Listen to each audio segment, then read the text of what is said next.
Hello. Welcome to Season XV of the Horrific Podcast. We're two friends who live in different places but share a love for scary movies. In each episode, we both watch the same movie on our own and then record a conversation together about what we liked, what we hated, if we were scared, and maybe even some larger truths about why people watch horror movies in the first place. This season, we're watching movies from the 90s and talking about how they fit into the larger picture of 90s horror and how each year from that decade stacks up against the others. Thanks for joining us, and we hope you enjoy the episode.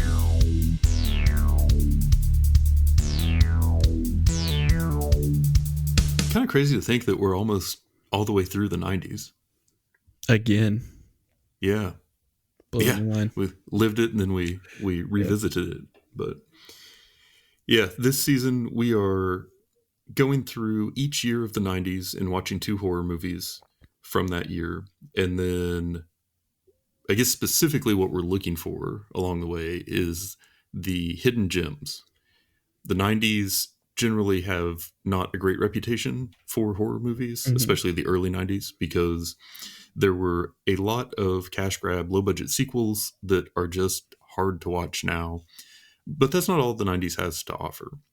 And so this season we've been going through and doing movies that aren't sequels, aren't remakes, and didn't make more than 100 million at the box office to try and find that untapped gold buried amidst all of the trash. Right. And the amidst is very thick with the 90s. That is quite true. Thank you. But yeah, so this week is week 2 of 1998, which means we're going to talk about the movie that we watched. And then at the end, we're going to go back and see where the movies we've reviewed from 1998 stack up amongst the other years of the 90s and the movies that they have to offer. So we're going to start off talking about the movie Deep Rising from 1998, which really, I have to admit, we only watched because I realized at the last minute that Blade didn't meet our criteria because it made too much money. So we were scrambling, and then one that I found that was available to watch was Deep Rising, and other than that, I knew nothing about it. Did you even heard of this movie before? Not at all. I knew zero about it. I knew that there's a video game out there, I think, called Deep Rising. It could have been something else, though. Interesting. But this was kind of a last-minute audible, so we can get it kicked off and kind of talk about what was going on. So I'll do a quick introduction, and then we will get into it's amazing how dry everyone's clothes stayed the whole movie, seeing as how they were constantly in and out of large amounts of water, but okay, whatever. Details. A plus, man. In 1998, Buena Vista Pictures Distribution brought us Deep Rising, a horror movie set deep in the South China Sea. This movie tells the story of a sea captain and his small crew who are hired for a mysterious mission to an unknown location. Things go from bad to worse as they learn that pretty much everything about this secret mission is very, very dangerous, including some sea creatures that even the bad guys weren't expecting. Deep Rising did not do well with critics or audiences. It was made on a budget of $45 million and only made about $11 million at the domestic box office. It can currently be rented for streaming on Amazon Prime Video. Very nice, my friend. We got through it. So, I have to admit, I watched the opening scene of this where it was kind of like that blurry underwater shadowy scene with monster noises. And my first thought was just oh no, there's going to be a lot of really bad CGI in this one. Yeah. And I wasn't entirely wrong. But there was less of it than I expected. Yeah, for sure. I definitely feel like I had similar thought going into it. The first 15, 20 minutes were kind of confusing until they got on the second boat for me. Yes. I didn't know what was going on. So because I didn't know what was going on, I was focusing more on God, I hope this isn't, bad CGI. I agree. Yeah. And I think we're also getting to the point where the movies don't feel quite as old, because this one had a healthy budget and it was like late 90s, and I feel like movie making technology came a long way over the course of the 90s. And so this one didn't feel nearly as dated as I was expecting it to be, outside of some of those like CG shots of the monster were just laughably bad, but that didn't happen until quite a bit later in the movie. But yeah, this was a weird movie. Like you said, it was really confusing in the beginning, and part of that was you're just trying to feel out like what type of movie it's going to be, because like the movie poster is super scary looking. But then when you kick it off, the music and acting really felt more like an adventure movie than a horror movie. Yeah. And you kind of had like Pantucci, who's the wise guy character that could have been, you know, one of the bad guys in The Crow, or like the token loud friend in any of the other movies. And so I was just like, what exactly are we getting into here? But then I was also completely confused about who was on the boat. And I had to read on Wikipedia to find out that not everyone there was normal boat crew.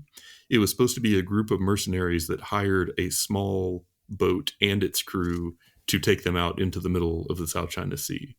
So some of the people on the boat were normal crew. Some of the people were mercenaries who had hired them, but there was nothing to spell out like who was who in the beginning. And based on their interactions with each other, it was kind of hard to tell, except if you had a foreign accent, you were one of the evil mercenaries, apparently. Yeah. Yeah, that's definitely like part of my confusion too. And then being that, and it's probably my fault, but I definitely didn't focus enough at the beginning. But I was just like, I'm not going back and restarting this. I'm just going to live with where my actions here. Yeah. And so I was super confused because it's like, wait, where's this gal in the red dress coming from?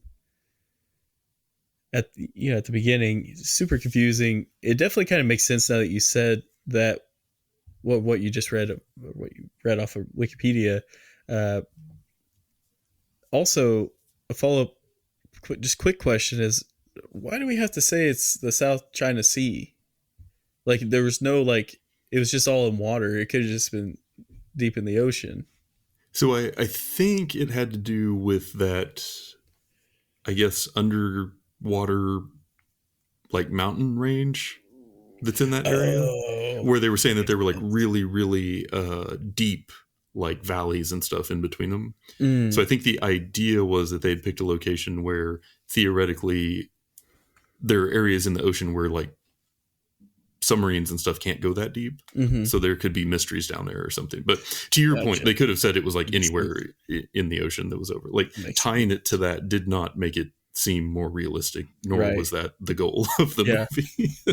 Yeah, for sure. I actually liked this movie a lot. Did you? Yeah. Okay. I was in Grandpa's old cough syrup kind of thing. Yeah, I could see that. Yeah, I was like, this is the greatest movie I've ever watched in my entire life.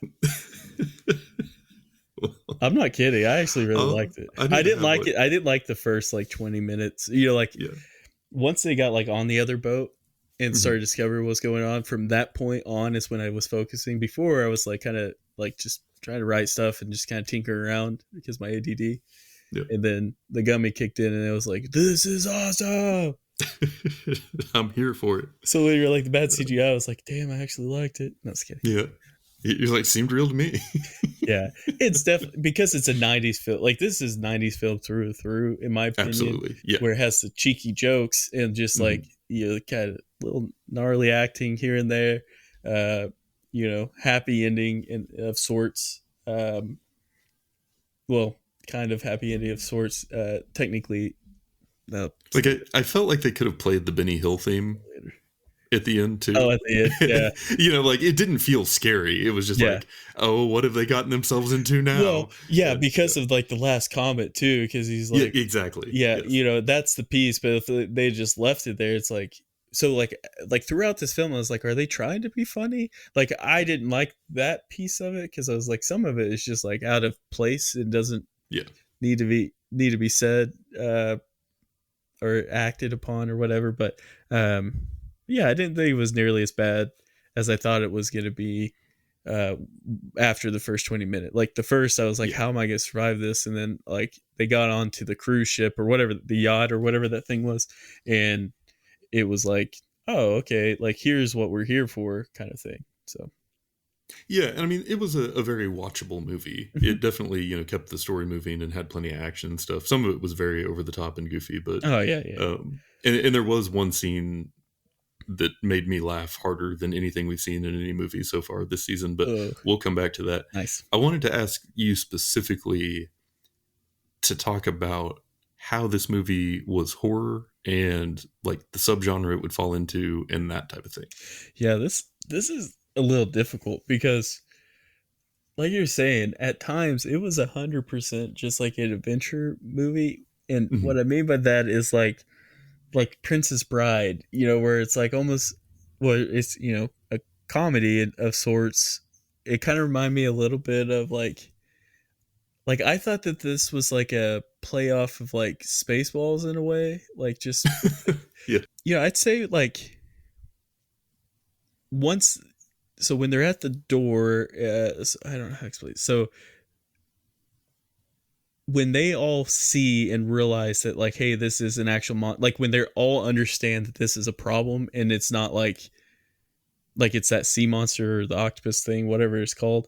Once they all realize that, I mean, like the mercenaries and the the captain and his friends, like from that point on was more horror than anything before, in my opinion. So like the problems that they ran in on early on the boat with like the mercenaries being like kind of perverse and just being shitty and like all that, okay, that's not horror in my opinion. But it's like when they're in like the bowels of the ship and they're in this kind of skinny hallway that apparently has like 1,000 different types of directions you can go on that boat. Yes.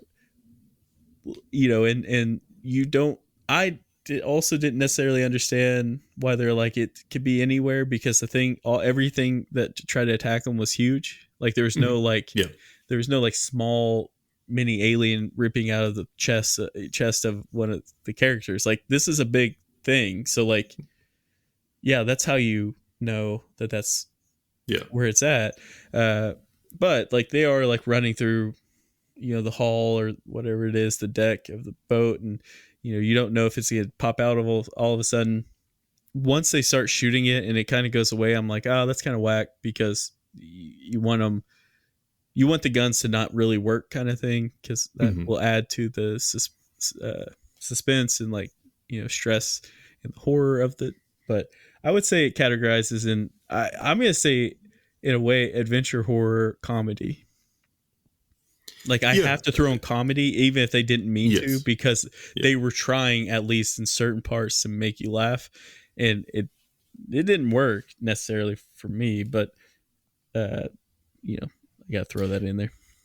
Yeah, and I feel like that's a thing that was kind of happening at this time. Like I could definitely see this movie in the same lens as like The Faculty and Anaconda, which came out in the near proximity same time. And that idea of kind of it's definitely a creature horror, right? Like you have a creature from deep in the ocean that is the thing that's terrorizing the people. It does the thing where you think that the danger is going to be the other humans, but then all of a sudden you inject this other creature that is part of that, or is like the bigger thing or the bigger threat.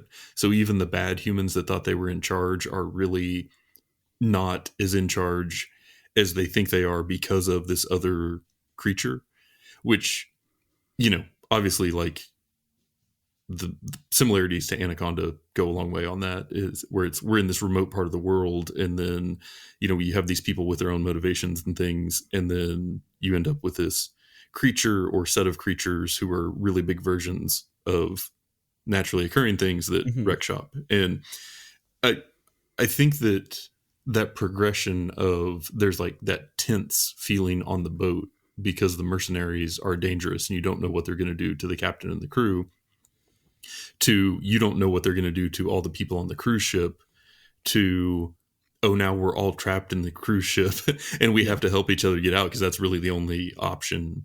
Just sort of that way of keeping the suspense over the course of the movie by kind of like changing up the source of the danger.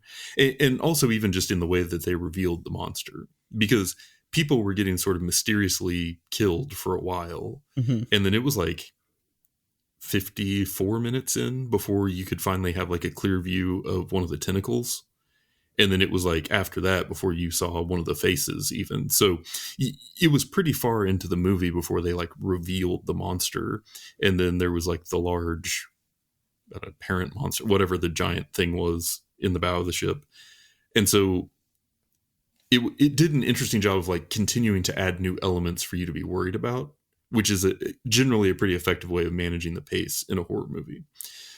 This one also had a lot of like humor and attempted humor, yeah, and also maybe some unintentional humor throughout it, and some pretty like over the top, like distractingly non-believable special effects type things happening. Like the explosion budget for this movie had to be at least 20 million of the 45 million. Yeah, like when they just hit that like little life raft and the whole inside of the boat just explodes in a fireball. It's amazing. Like, what is happening? This is great. Yeah. And the only thing they had to fix out of all that was to like hammer out some metal part to take. Like, dude. Yeah. So, yeah, because that was supposed to be like was it supposed to be like, weren't they like taking missiles or something? Is that what it was? They had torpedoes. Torpedo, that's it. Yeah. So they had the torpedoes. It like, yeah, because that last piece with the torpedoes, like that's where like I felt like some of the comedy was trying to come from, and it was such a weird thing because it was like, I always think of this during movies when people lose someone that they're quote unquote close with, and it's just like, oh well, at least I got the girl kind of thing, and it's like, yo, that's your homie, dude. Like how can you, like, you're just cool with this, like you definitely, and also like you definitely picked your girl over your friend, man. Did you just met this gal? But neither here nor there.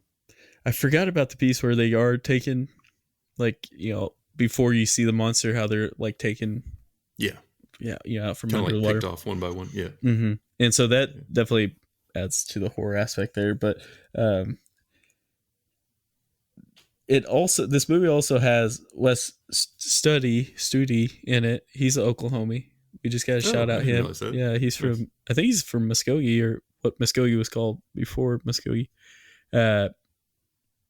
which is crazy. Another thing I read about with this is that the underwater sequence at the beginning was supposed to be longer, but it was cut short because it was bad. It says budget, but it's like because it's CGI, because it could have been really, really bad. I think the missteps with this, like I think it definitely had like an opportunity to be kind of like an Event Horizon situation, like a style. But the difference is like Event Horizon was like thorough in story ish, and thorough in like the content of what actors were saying in the film. This one definitely lacked it. Well, I feel like this one also was not a sold out horror movie. Like it was definitely going for that more kind of mass appeal adventure thriller type vibe. Yeah. And I feel like with most movies, when you try to do too many things, you don't do any of them well. And so I honestly, and the thing I had in my notes about the horror aspects of this one were that the best horror moments in this film were setups for fake jump scares. Because they did that like 4 or 5 times. And when they did it, it was like you kind of had that like low point of view in the room. And then like the music was slowly building, like, and intense. And then all of a sudden somebody would turn around and there was somebody else right behind them or trying to scare them or something. And it wasn't actually the sea creature, which is what it was setting you up to think it was. But it was just like, you have the chops to pull off these scenes. You're just choosing not to for most of the movie. Right. You can do this. You're just sure bad. Hey, but how badass did Mason turn out to be? He was one of the last ones with, I think his name was Simon. Is that the friend's name? Friend's name was Pantucci. I can't remember what his first name That's was. it. Joey Pantucci was the friend's Joey, name. yeah. Mm-hmm. So it was Joey, it was Trillian, and it was Mason, and they were shooting before they dove in the water to swim to, I guess, get out to the other side so they could get to the boat towards the end. Mm-hmm. Mason was a badass in this, man. I also think I might be getting numb to jump scares because I don't think I noticed it as much. And if this was 2017, I would be furious. That's actually true. That used to be like a big thing for you. Yeah. My favorite character was T-Ray, and he was an Australian, and you knew he was Australian, and it was relevant to the plot because of how often he said mate. Oh, yeah. He played Kano. He'd say mate like twice in the same sentence. It was amazing. It's also like, hey, quit bragging. Like, we get that you guys say mate a lot. Yeah. Like, we get it. We're not idiots, you know. Oh, and then, like, his best friend was British, but it was just like, oh, yeah, like, clearly the evil mercenary group are all foreign. They're just different types of foreign. Then you had, slightly. Like, Wes, the leader of it, that was, like, talking occasionally in military, but then, like, his native kind of talk would kind of come out, too. What was his character's name? It wasn't Mulligan. It was Hanover. Yeah. Yeah. So my favorite scene in the movie, the one that made me laugh really hard, was when he and Pantucci are running down the flooding corridor, and Hanover says that they need to feed the creature to slow it down. And Pantucci's like, what are we going to feed him? And like, you're just waiting for him to say like you or something, but he doesn't. He just turns around and shoots him in the leg and keeps running. Yeah. Cause I'm with you on this. Cause I may have recorded on my phone, like gone back because Wes, because he doesn't say anything. He looks back and then he just casually looks back, and it's how he kind of flips his gun out, just shoots him in the leg. And then Pantucci's like, oh God, it was so dramatic. That was hilarious because there was no reaction on Hanover's face in that scene at all. Well, and so much of this movie was like so over the top and like over exaggerated that when there was just kind of like that subtle scene like that it just got me. I wasn't expecting it, and I laughed really hard at that. Yeah. So it was definitely like, you're right though. It was like, normally like a thing would be said, especially in a 90s film. You expect like the one-liner to go along with it. They missed the opportunity on that, but like I'd almost rather have his reaction to it, because I swear, like, it felt like he was almost trying not to smile, like when he did it. But and then like shortly after that, when Pantucci runs into him again, and Wes is just like not saying anything, which I don't understand. And then he hands him the pistol, and he shoots at him. And he turns around. I think he calls him asshole or something like that. Yeah. It was just like, you knew it was gonna be empty at that point too. The gun. Mm-hmm. Yeah, that was a set. Like, this is all comical to me, and while watching yesterday too, because I was like, I know they may not have meant for that to happen, but I'm definitely getting a good laugh out of this. Yeah.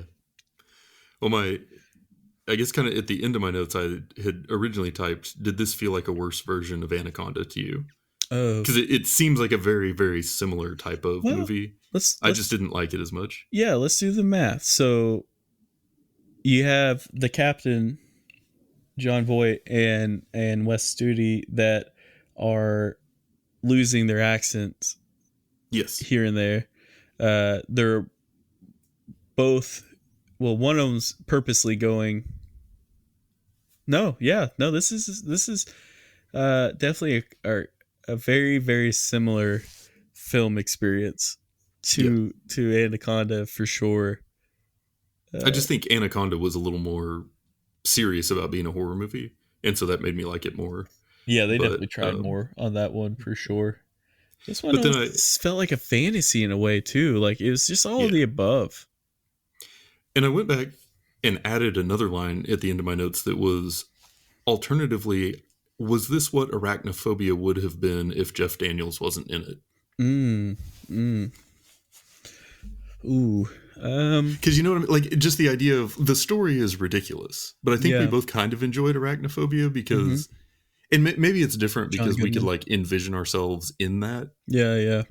Whereas, like, obviously I'm not going to be on a boat with a bunch of mercenaries in the middle of the South China Sea, but like, I feel like some of the charm of Arachnophobia was just based on having a really good lead actor, whereas there wasn't really a really good lead actor at any point in this to kind of carry things or to make the serious scenes feel more serious or to pull off like some of the comedy or to keep you engaged despite some of the more ridiculous stuff. But you know, I just think with Deep Rising, part of it was just like it felt like it was like more trying to be like an ensemble casting maybe, and like because of that, it just kind of felt off. Like it didn't feel like anything clicked. Like, you know, I didn't think that John Finnegan and Trillian St. James, the 90s day, would like you knew they were gonna get together as soon as you realized that Pantucci had a girlfriend.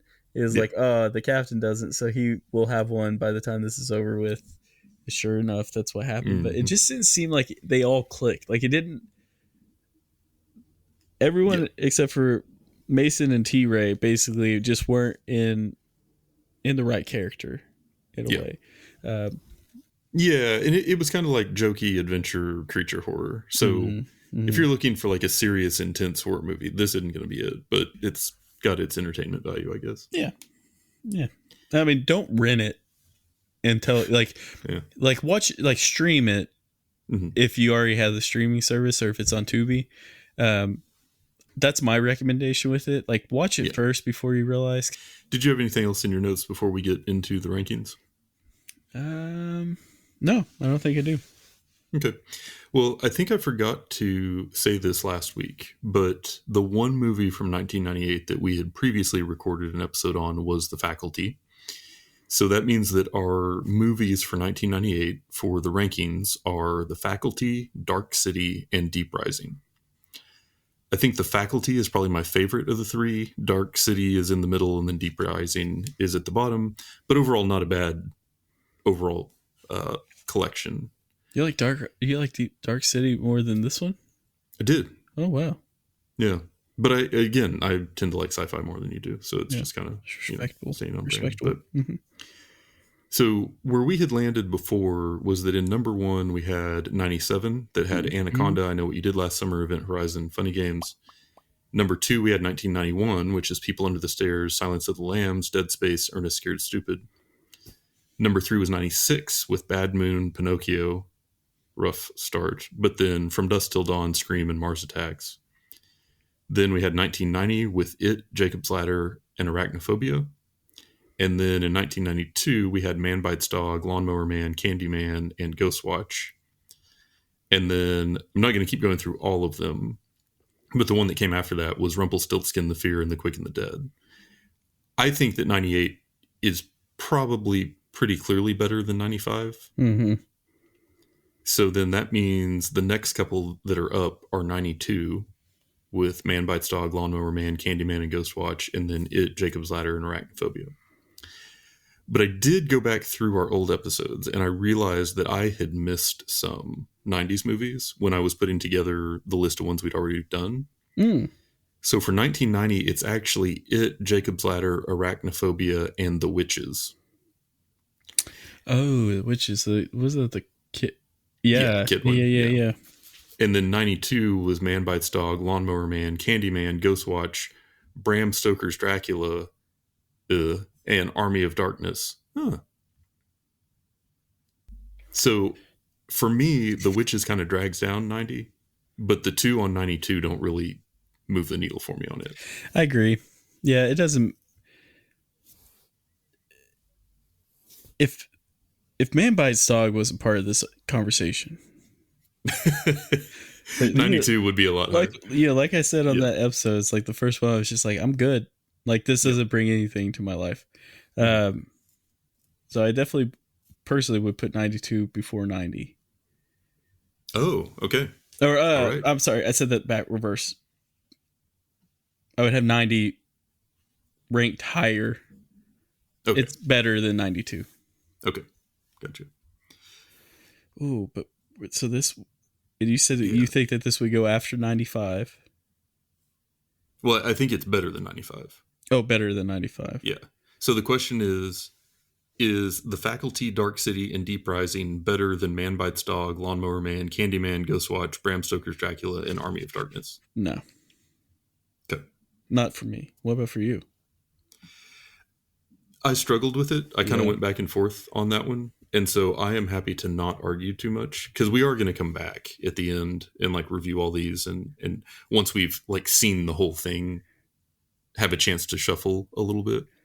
Yeah. And so right now I'm cool with putting 98 in between 92 and 95. Let's do it.